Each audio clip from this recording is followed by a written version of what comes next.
I'm John Brookes. Welcome to lesson number 3. In my last talk, I showed you how to create a grid system as a basis on which to design. If it were possible, you would now have a layer of drawings on trace with your site survey on the bottom. With over that, your site assessment, that is, what goes where. And then you would have created a grid system drawing, and at long last you could now start making patterns which you turn into a garden plan on a new sheet. All the information you need to evolve this final plan should be within these 3 initial drawings. On the drawing on the screen, you can see that in this 4th layer of your build-up, you start to think about areas of, say, 4 squares or 16. These areas can become lawn, terrace, pool, or vegetable plot. And they will all have some proportional relationship back to the house and to each other. You can ring the changes with circles within the squares, or link one pattern type to another. And as long as you take your proportions from the grid for your pattern, you can move the pattern. Its proportions will still be the same.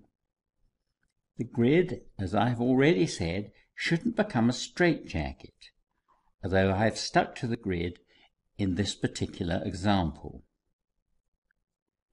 I would describe such a design as being static. That is, it has no movement, and the garden would probably focus on the blue central square, with planting all round the boundary line to reinforce that intention.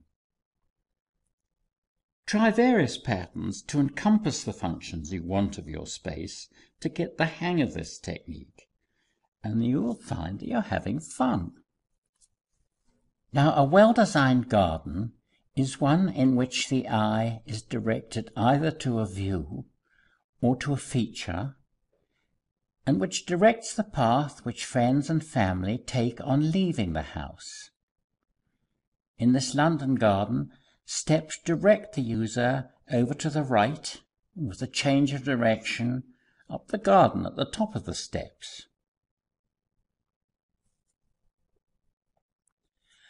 On coming from the house, in the example on the screen, the central line of sight divides the garden into 2 areas, but creates a formal style of design. Such a plan is fine for a period-style property, but looks heavy and out of date with many of today's modern homes. And dividing a long, thin garden down the middle is a recipe for disaster, as it creates 2 even thinner spaces that are almost unusable.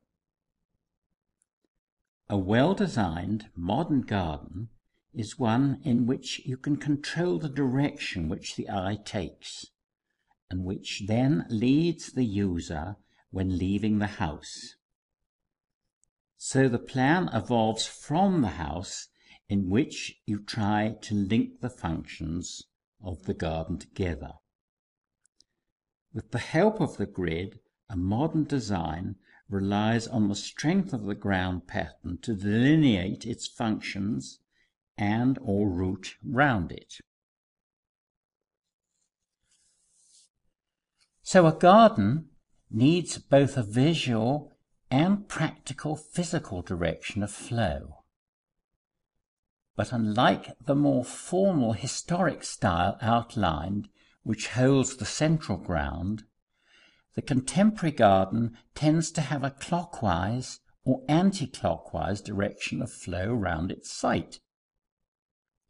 The pattern on the screen suggests an anti-clockwise direction of flow. By creating more emphasis on one side of the house, perhaps a terrace in this case, you subliminally infer a direction of flow. The terrace so positioned to the right of the house gives greater emphasis to this side of the plan, and the visual, if not physical journey, commences from right to left, giving an anti-clockwise direction of flow. Using the exact same garden, you can reverse the flow by placing the terrace on the opposite side.